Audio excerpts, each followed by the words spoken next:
जय श्री हरि विष्णु मित्रों, आज मैं आपके लिए लेकर आई हूँ माघ महात्म्य का 10वां अध्याय। यमदूत कहने लगे कि हे वैश्य, एक बार भी गंगा जी में स्नान करने से मनुष्य सब पापों से छूटकर अत्यंत शुद्ध हो जाता है। जो मनुष्य गंगा जी को दूसरे तीर्थों के समान समझता है वह अवश्य नरक में जाता है। भगवान के चरणों से उत्पन्न हुई गंगा जी के पवित्र जल को श्री शिव जी अपने मस्तक में धारण करते हैं। वह ब्रह्मा जो संदेह रहित प्रकृति से अलग और निर्गुण है, ब्रह्मांड में उसकी समानता किससे हो सकती है। गंगा जी का नाम हजारों योजन दूर से ही लेने वाला नरक में नहीं जाता, इसलिए मनुष्य को अवश्य में गंगा जी में स्नान करना चाहिए। हे वैश्य, जो ब्राह्मण दान लेने का अधिकारी होकर भी दान नहीं लेता, वह आकाश के नक्षत्रों में चंद्रमा के समान है। जो कीचड़ से गौ को निकालता है, जो रोगी की रक्षा करता है या जो गौशाला में मरता है, वह आकाश में तारा होता है। प्राणायाम करने वाले मनुष्य सदैव उत्तम गति को प्राप्त होते हैं। प्रातः समय स्नान के पश्चात जो 16 प्राणायाम करते हैं वह घोर पापों से बच जाते हैं। जो पराई स्त्री को माता समान मानते हैं वह यम की यातना को नहीं भोगते। जो मन से भी कभी पर स्त्री का चिंतन नहीं करता वह दोनों लोकों को अपने अधीन करता है। जो पराये धन को मिट्टी के समान समझता है वह स्वर्ग में जाता है। जिसने क्रोध को जीत लिया मानो उसने स्वर्ग को ही जीत लिया। जो माता पिता की सेवा देवता तुल्य करता है वह यम द्वार नहीं देखता।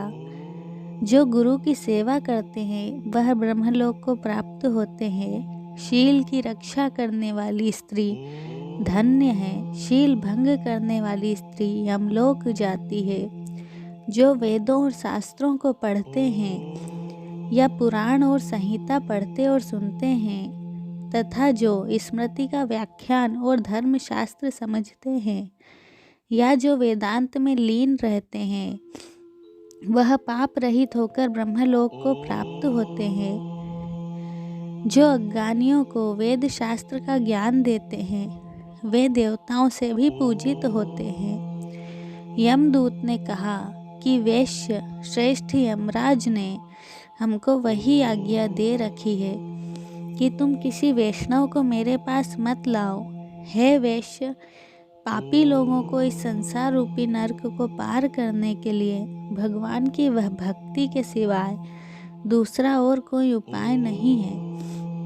भगवान की भक्ति न करने वाले मनुष्य को चांडाल के समान समझना चाहिए। भगवान के भक्त अपने माता पिता दोनों के कुलों को तार देते हैं और उनको नरक में नहीं रहने देते। और जो मनुष्य वैष्णव का भोजन करते हैं वे भी भगवान की कृपा से श्रेष्ठ गति को प्राप्त होते हैं। बुद्धिमान को सदैव वैष्णव का अन्न खाना चाहिए। इससे बुद्धि पवित्र होकर मनुष्य पाप नहीं करता। गोविंदाय नमः इस मंत्र का जाप करता हुआ जो मनुष्य मृत्यु को प्राप्त होता है वह परम धाम को प्राप्त होता है, इसमें कोई संदेह नहीं। जो ओम नमः भगवते वासुदेवाय मन मोन नारायण इस द्वादशाक्षर मंत्र या ओम अष्टाक्षर मंत्र का जाप करता है उसके ब्रह्मा इत्यादि बड़े पाप नष्ट हो जाते हैं। मित्रों, यहाँ 10वां अध्याय समाप्त होता है। आगे का अध्याय सुनने के लिए प्लीज़ मेरे चैनल को लाइक एंड सब्सक्राइब ज़रूर करें। धन्यवाद। राधे राधे।